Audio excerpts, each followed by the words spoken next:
Well, first thing first, today I got to drive on the highway after 8 long months. I missed it. I really did. And what better way to get back on the highway than with a car like this, the Nissan Magnite. Now this is really important and really special, and we're going to find out just why.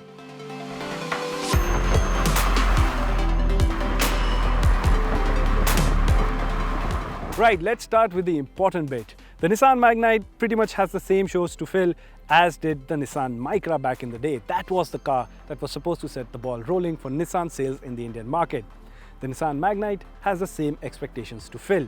So without a doubt, it's really important. So much so that it was originally supposed to be a Datsun, hence you have the Datsun grille up front. But again, it ended up being a Nissan, hence the Nissan badge on the Datsun grille. Having said that, let's talk about what makes it special, which is the entire package. So in order to understand that, let's start peeling the layers by first talking about the design. And the design is quite clever. The combination of the large grille with slim lights make the car appear bigger. The same goes with the excess use of body cladding on the sides and overly sized wheel arches, which could have used bigger wheels. The car from the back though looks proportionate, and the silver skid plate makes the Magnite stand out. Overall, it's a smart looking SUV, and the fact that it has a massive ground clearance only adds to its stance. Now coming to the interiors of the Nissan Magnite, well, it keeps up with the bold and flashy design language of the exteriors.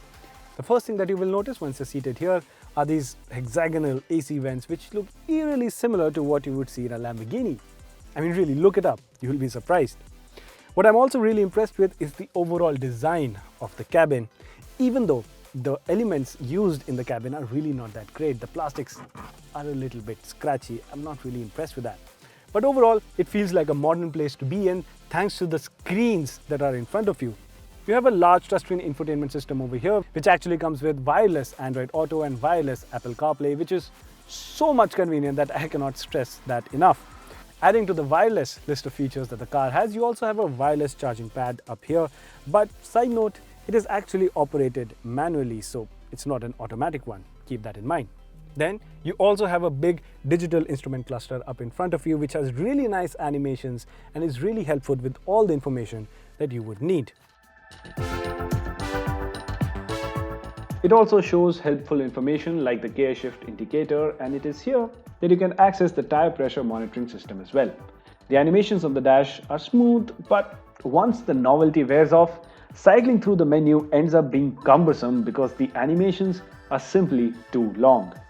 The Magnite also gets cruise control, which is controlled by the steering mounted controls but are switched on from the dash on the right. Overall, it's a modern and spacious place to be in.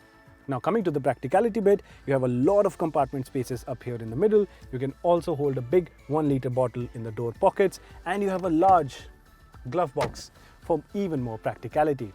This is a really nice place to be in. It's not all perfect though.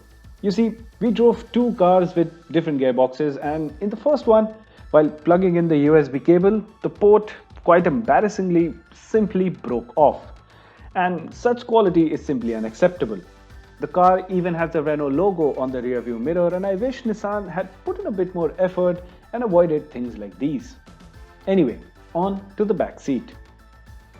Now coming to the rear seat of the Nissan Magnite, well, in order to give you an idea of space, I've currently set the driver's seat as per my height, and for reference I'm 5'10", and you can see I have all the amount of legroom that I could want.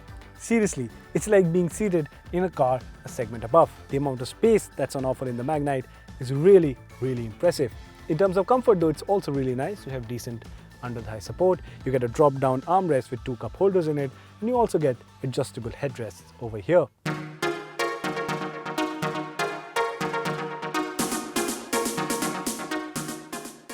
Additionally, you get a rear AC vent and a power socket just below it. It's also important to note that the Magnite does not come with a sunroof, and I think that's a miss and should be offered at least as an option.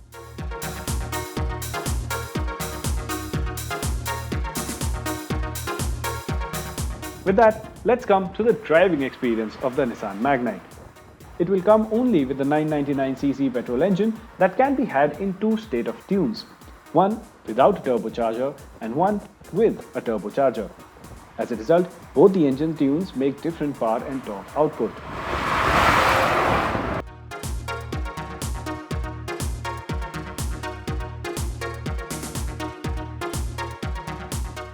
We drove the turbocharged variant, and this one comes with an additional choice of a gearbox, which is the CVT unit along with the existing 5-speed manual gearbox.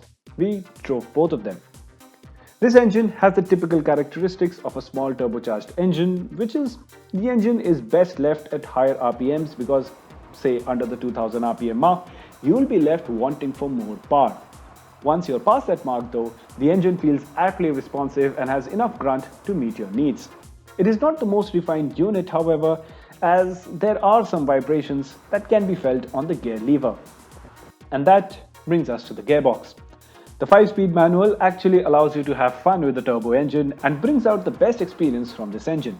The gear ratios are on point and the car feels comfortable on the highways too.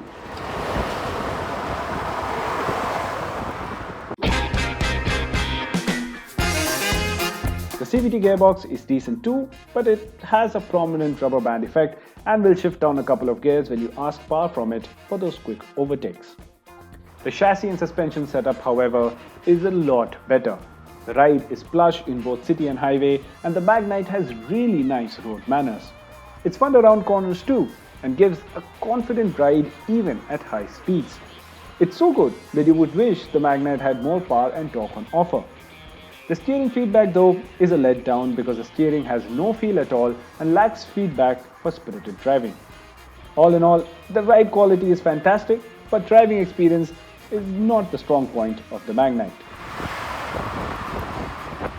So as my day with the Nissan Magnite comes to an end, after about 200 kilometers, I have an understanding of the car, and let me just say that the things that you will be looking at this car for are practicality that it offers, the amount of space that it has, and above all, the sheer looks of the car because, let's be honest, this car looks gorgeous. But at this point, the concern that needs to be addressed is the fact that Nissan has stayed away from the mass market for far too long. And it looks like the Magnite will pique the interest of a lot of people, and rightly so, as it gets a lot of things right. But as for the ownership experience, well, we will have to wait and see how that goes in the time to come. So if you're thinking of getting the Magnite, we would suggest that you wait it out a bit and let Nissan get back in the groove of things before you put your money on the table.